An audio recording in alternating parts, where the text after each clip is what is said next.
अस्सलाम वालेकुम my dear students, welcome back. हम इसी लेक्चर को लेक्चर 4 के ई पार्ट को ही यहाँ से कंटिन्यू करेंगे, क्योंकि हमें आपको ये भी बताना ज़रूरी है कि हमने जितने कॉम्पिटिशन्स जो की हैं और इनके जो हमने कॉलम्स सेलेक्ट किए हैं वो किस तरीके से किए हैं, क्योंकि अक्सर ये होता है लोगों को, स्टूडेंट्स को यही कन्फ्यूजन क्रिएट होती है कि किस कॉलम में कौन सी कंप्यूटेशन की जाए।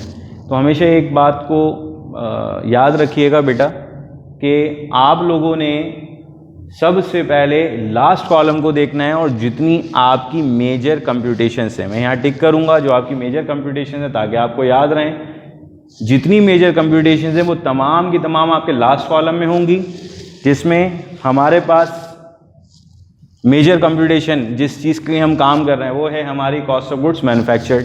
तो अगेन ये कंप्यूटेशन जो कॉस्ट ऑफ गुड्स मैन्युफैक्चर्ड की है ये लास्ट में होगी। अब ये प्रोडक्ट आ किस तरह आ रही है, किस तरीके से इसका फ्लो मेंटेन हुआ है, तो हमने इस प्रोडक्ट को निकालने के लिए यूज़ किया था गुड्स इन प्रोसेस। अगेन इसको भी हमें लास्ट कॉलम में ही कंप्यूट करना है। फिर बात करेंगे हम टोटल गुड्स इन प्रोसेस, तो ये भी कंप्यूट होकर हमारा लास्ट ही कॉलम में आएगा। फिर बात करेंगे गुड्स इन प्रोसेस बिगनिंग की, तो बिगनिंग भी बेसिकली इस प्रोडक्ट को निकालने के लिए ही कंप्यूटेशन में यूज़ किया जा रहा है। फिर बात कर लेते हैं मैन्युफैक्चरिंग कॉस्ट की।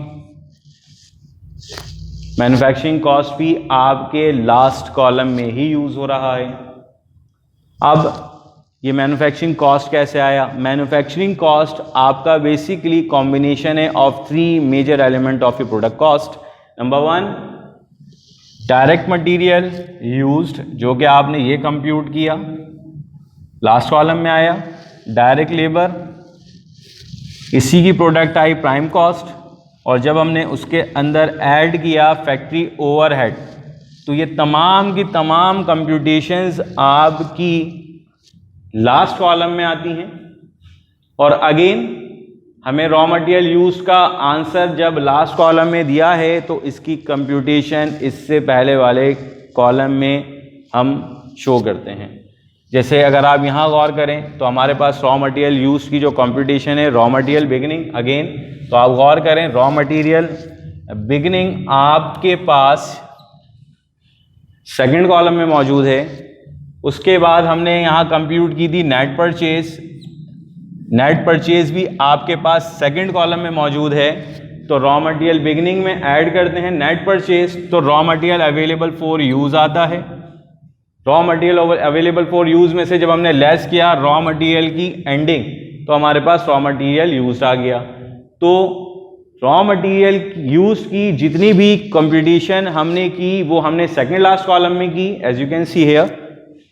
और रॉ मटेरियल यूज में भी एक कंप्यूटेशन हमारे पास मौजूद थी जिसे हमने नेट परचेज के नाम से जाना, नेट परचेज को कंप्यूट किया। तो नेट परचेज अगर हमारे पास सेकंड कॉलम में उसकी फाइनल प्रोडक्ट हमें लिखनी है तो उसकी कंप्यूटेशन उससे पहले वाले कॉलम में की जाएगी। जैसा कि आप यहाँ देख सकते हैं रेड मार्कर से जितनी भी कंप्यूटेशन हमने यहाँ की है वो वेरी फर्स्ट कॉलम में की है, और उन तमाम के तमाम कंप्यूटेशन को करने के बाद उसका जो हमारे पास प्रोडक्ट का आंसर आया है उसे हमने उसके नेक्स्ट कॉलम में लिखा है। उम्मीद करते हैं कि आपको ये बात समझ आ गई होगी। इंशाल्लाह इस सीरीज़ के अगले लेक्चर में आपसे मुलाकात होती है। अपना बहुत ख्याल रखिएगा। अल्लाह हाफ़िज़।